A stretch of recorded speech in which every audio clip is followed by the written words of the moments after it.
அதாவது இந்த வீடியோ பார்த்துட்டிங்கன்னா மே 1 உழைப்பாளர்கள் தினம் இல்லையா? ஸோ அன்றைக்கி எடுத்தது தான். நான் அன்றைக்கி வீடியோ ஒரு சில காரணங்களால் என்னால் போட முடியல, டைம் இல்லாதனால. ஸோ அன்றைக்கி வந்து என்னால் ஷேர் பண்ண முடியல. அதனால தான் இன்றைக்கி அதாவது அனைத்து உழைக்கும் காரங்களுக்கும் என்னோட உழைப்பாளகத்தில் நல்வாழ்த்துக்கள். அதாவது எதுக்கு இந்த ஜூஸ் ஊற்றிட்டு இருக்கேன்னா, பேப்பர் கப்பு கிடைக்கல, அதனால தான் பிளாஸ்டிக் கப். எல்லோரும் அதை என்ன கொஞ்சம் மன்னிச்சுக்கோங்க. இது வந்து எதுக்குன்னா, எங்கள் திருச்சியில் இருக்க வீடை வந்து கொஞ்சம் வேலை பார்த்துட்ருக்கோம். அதாவது அதை சேல் பண்ணலாம் அப்படிங்கிற மாதிரி ஒரு ஐடியா. ஏன்னா ஒரு 22-23 இயர்ஸ் முன்னாடி வந்து பார்த்திங்கன்னா கட்டி ஒரு 6 மந்த் கூட இல்லை, நாங்கள் அப்படியே கரூரில் வந்து செட்டில் ஆகிட்டோம். அந்த வீடு அப்படியே போட்டு ஒன்றும் இல்லாமல் போயிடுச்சு. கட்டின புது வீடு அப்படியே பாலணிஞ்சு ஒரு மாதிரி போயிடுச்சு. சரி, இதுமாரி எதுவும் ஆகாது, எங்களுக்கு கொஞ்சம் ஃபினான்ஸ் வைஸ் டைட்டாக இருக்கவும் அதை சேல் பண்ணிடலான்னு சொல்லிட்டு இந்த எம்டி ஸ்பேஸ் இந்த வீடு ரெண்டுமே எங்களோட தான்.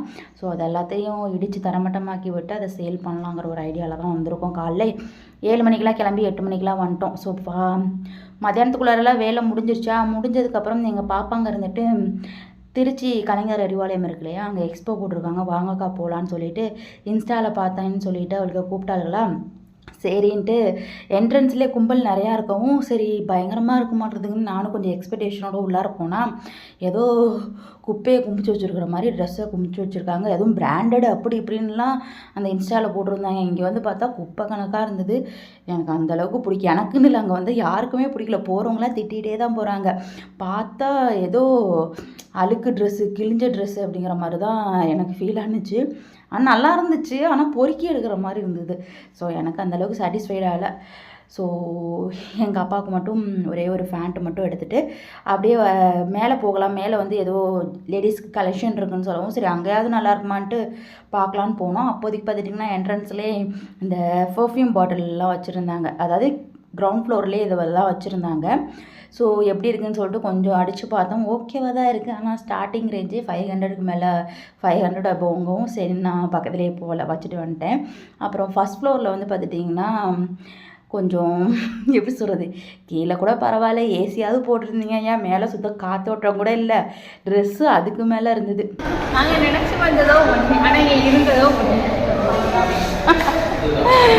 ரொம்ப பேடாக இருந்துச்சு.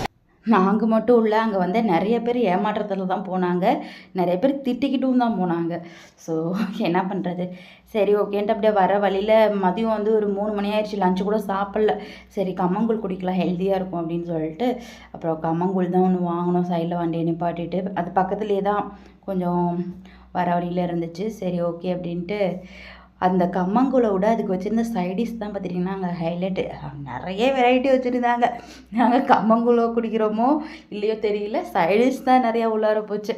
ஆனால் அந்த அண்ணா எதுவுமே சொல்லலை. நல்லா சூப்பராக வந்து எப்படி சொல்கிறது, நல்லா உபசரித்தாங்க. ஸோ அப்படியே கம்மங்கூழ் குடிச்சிட்டு அப்படியே வர வழியில் என் குட்டி பாப்பாவுக்கு ஒருத்திக்கு வந்து ட்ரெஸ் எடுக்கணும், அவளுக்கு வந்து மொட்டை அடிக்கிறாங்கன்னு சொல்லிட்டு அவளுக்கு ட்ரெஸ்ஸு எங்கள் சித்தி எடுத்துகிட்டு வர சொன்னாங்க. சரி நான் அதை எடுத்துகிட்டு அப்படியே பார்த்தா இந்த குட்டி குட்டியாக பர்ஃப்யூம் பாட்டில் இருந்தது.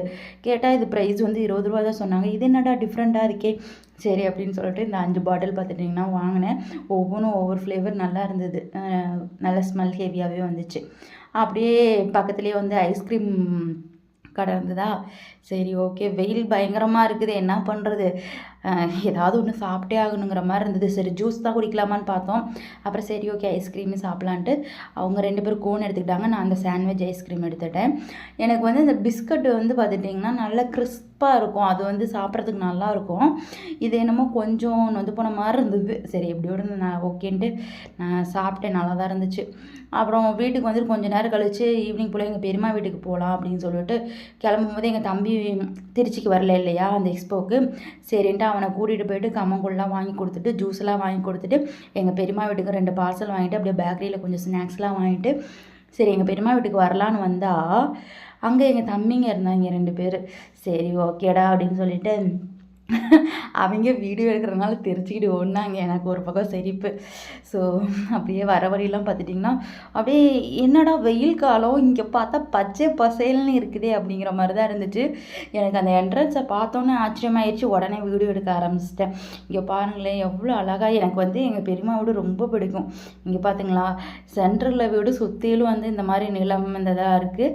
எங்கள் பெரியம்மாவுக்கு வீட்டுக்கு சைடில் இருக்க இந்த இப்போ காமிச்ச இல்லையா அந்த எள்ளு செடி, அதுவும் இந்த சைடில் இருக்க அந்த எள்ளு செடியும் எங்கள் பெரியம்மா வீட்டில் தான் போட்டிருக்காங்க.